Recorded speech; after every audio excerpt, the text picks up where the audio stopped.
What's up, people? So, today I want to talk to you about the book, The 48 Laws of Power. And this is law number 3, a quick summary of law number 3. Don't forget to like, subscribe, and message me your thoughts about this book and law number 3. So, at the beginning of chapter 3, law 3 is called Conceal Your Intentions. So, we know conceal means like hide. Intentions, things that you plan to do. So hide the things you plan that you really want or desire. Judgment. It starts off with a thing called judgment. I'm going to read that aloud. It says, keep people off balance and in the dark by never revealing the purpose behind your actions. If they have no clue what you are up to, they cannot prepare a defense.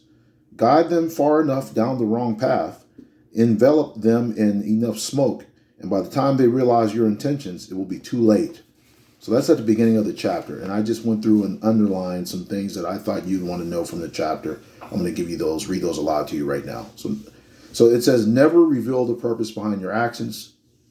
It says, because people might be your opponents or anything like that, they don't know what you're really doing. They can't really prepare a defense or some type of reaction to what you're doing.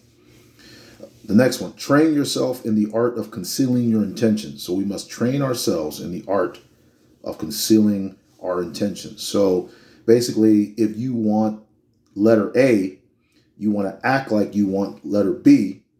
Okay, and people, it says people trust appearances. So if they trust what you appear to be, they trust that. Hey, this person is going after letter B, so they'll maybe leave letter A wide open, but that's what you really want. But don't let people know up front that's what you want. It says dangle an object as if you want it, even though you are really seeking something else. So learn the art of using decoys. It says sometimes you should support an idea that you usually are against, because people who are against you will look like they'll take that as maybe you've had a change of heart, you've woken up, you've came to your senses, and they might give you support even though that's not really what you want. It says talk about your desires and goals endlessly. Just don't talk about your real goals and desires endlessly. So put goals out there, like you got passionate your goals about something you really want.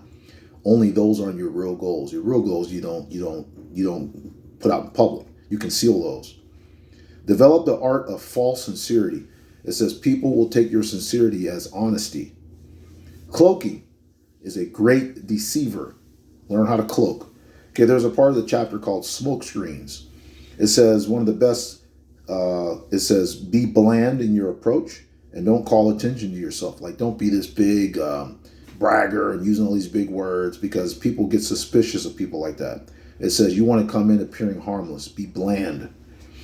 It says one of the biggest smoke screens is facial expressions.